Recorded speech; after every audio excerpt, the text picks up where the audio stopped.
All made plays, Ashton made a couple nice plays today and yesterday. Hank's, he's a natural ball catcher, and he's done a good job just naturally learning the position. So I've been happy with their development. And then Sean and Ian have done a good job. They came in the spring, so they know kind of the rhythm and how we do things, and they've done a nice job just progressing every day and getting better. So it's been fun to watch that group, for the first time all together, come along. What's the dynamic of trying to build chemistry on the field with different arms, especially if not necessarily who's QB1 in a month?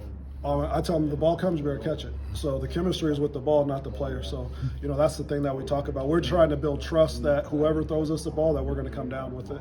And that's something that we've been talking about, trying to throw the ball vertically, just going up and attacking the ball, making that catch, and just finding chemistry with the football, and then whoever's throwing it, just building that trust with that person. How did Sean rebound after the injury, and what's he look like right now? He's doing good. He attacked the rehab with JB all summer, and he looks good. His body's good, and I think now it's just a matter of, anytime you come back from an injury, it's just a matter of gaining your confidence. But from a physical standpoint, he's right on track, and you see his quickness, and we got him out there, doing stuff. So I think he'll be ready to go, and he keeps progressing. Where he left off in the spring till today, he's done a lot of good things. Isaiah said Big Ten that the big thing in the spring was just the tempo, and just from play to play, understanding where I got to look and how do we get a signal and all this stuff in a matter of seconds instead of huddling. Was that a big deal for all you guys in your room, just kind of trying to pick up that tempo as quickly as you could? I think it is. I think they might have played with tempo with the previous staff, but obviously you go a year and we've been huddling, so now you're relearning it. And I think a lot of it is just it's a lot more intensity as a receiver, because now whatever you made the play, now you got to get your eyes back to the signal and find the call. So you're more mentally engaged. I think the conditioning is a little bit different, but now it's more mentally challenging because you don't get those little breaks in between plays. You really got to refocus and reset yourself to go fast. Isaiah had his breakout year last year. Who are some candidates you think to break out this year and become a playmaker for you? I don't know. That's the beauty of camp. We have a lot of time to figure out who's making the plays. I'm just happy with the overall group. I think there's, Isaiah had a good year last year. I wouldn't say a breakout year, but he had a good year. So, we're looking for big things for him, but we're also looking for that group as a whole just to take another step in what we're trying to do offensively and really have a bigger impact on what we're trying to do based off of our production in the run and the pass game. Casey said something interesting the other day about kind of telling us, you guys know we're still going to be predicated on running the ball, and it would seem like receiver, your self-worth sometimes gets on targets and receptions and touchdowns. You seem to have some buy-in in your room about the overall concept of the offense and what we're trying to do. Yeah, blocking's a non-negotiable. We're always going to run the ball. We got great linemen, we got great backs. I think what we're trying to do is be a little bit more balanced. But we all know in the Big Ten you got to be able to run the ball, and to win championships you got to run the ball. So, we're committed to the run. It takes 11 guys to run the ball, and then when we throw the ball, we got to make sure we're as dynamic as our running backs. So I think we're feeding off the running backs. We want to be dynamic by like those guys. But when you got Chase, Josh, and then you got Jordan Anderson, and you have Aiden Lawfrey, like you got some dynamic guys back there. Like if the ball comes your way, you better make sure you're on your guys so they can do what they do, because we're going to start with the run, we're going to end with the run, but we're going to get the fans excited with the pass. Brian Hightower had a good first year here. Last year obviously did go his way. What was your perspective of what he can bring to this run now after last year?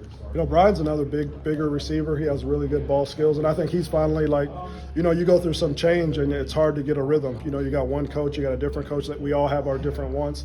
And I think now, me and him both understand each other a lot better, and our expectations of that I have of him and how he needs me to coach him.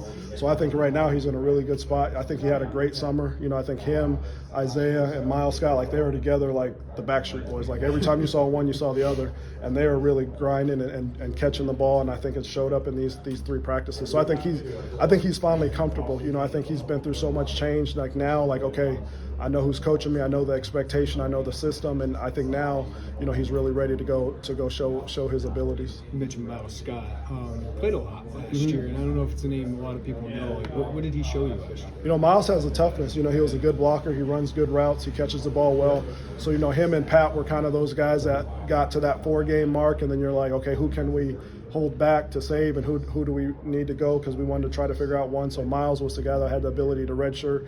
Pat, we continue to play, but those are two young guys that we are really excited about, and excited about their continued development in the wide receiver room. Yeah, what's Pat bringing after a year of experience? He experience. He caught a nice ball today. He went up and high pointed it, and I think he just has more confidence. We all have more confidence going into year two, and he's played a lot, so now he knows, like, okay, I can play at this level. He knows his strengths and weaknesses of what he needs to get better at, but that he's just playing with the more confidence, because now he knows that he can go out and play, and now it's just continuing to push him to continue to develop every day. How has Daniel Edwards handled the position change? And he's kind of an intriguing guy because of the quick twitch. Oh yeah. Yeah, he's done good. He made a nice play today. He made a touchdown pass on a double move yesterday, and the day before he made another back shoulder play. So he continues to get better. I think anytime you move a player from offense to defense or defense to offense, and they haven't been a two-way player, it just takes time to get the intricacies of that position. And that's the hard part he's going through right now, is just not relying on natural ability, but trying to just define his talent and refine it. But he's shown flashes every day, so I'm excited to continue to work with him. With Coach Lenny on board now, is there a big difference in the terminology and the combinations of routes that these guys have to learn? Or? Yeah, and this is his system. He brought it in from UTSA, and we've kind of embraced it and adopted it, and he's done a great job of teaching it piece by piece to the players and to the coaches. So the kids have done a lot to buy in. Us coaches have too, and just in terms of relearning an offense and really knowing the details, so we can give the details to the kids. So it's been exciting. We go into the meeting, I learn something new every day about how the offense works and how we can attack people. So I think the kids feel the same way when we go into meetings. There's always a different wrinkle or something coming at them that keeps them on their toes and keeps them excited to go out and play. George, you guys are obviously, every position group you're building to your image of what you guys want to do, but there's been a lot of movement in your room. What do you think you've accomplished so far, and just what you've added to that room? I think we've added competitiveness.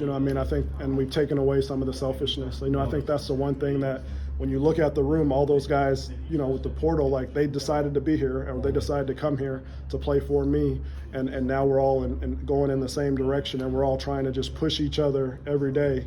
And I said, if everyone's playing their best, then the best is going to show up.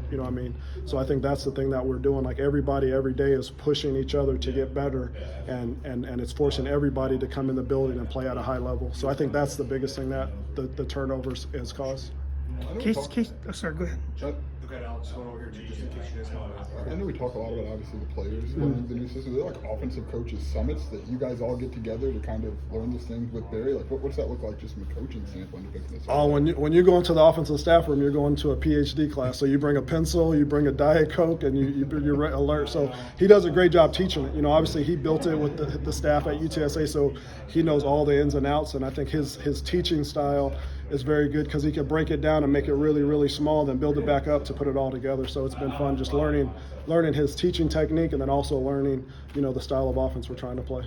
I guess, what's kind of the wide receivers' role in that new style, and what do they kind of need to do to help, make that offense more successful when you guys have that scheme? We got to make plays, with the ball in our hands and without the ball. I think that's the biggest thing, with all the ways we're going to attack people, in the run game and in the pass game. The receivers have to be locked in to block, locked in to catch, So I think the biggest thing is that you always have to be ready to help out. It's all hands on deck. And I think that's the fun thing about the offense, because you never know when the ball's coming your way, and you're always looking for that call. Talking to Casey this week, seems like to me he's taken a big jump from a maturity standpoint. Have you seen the same thing? Yeah.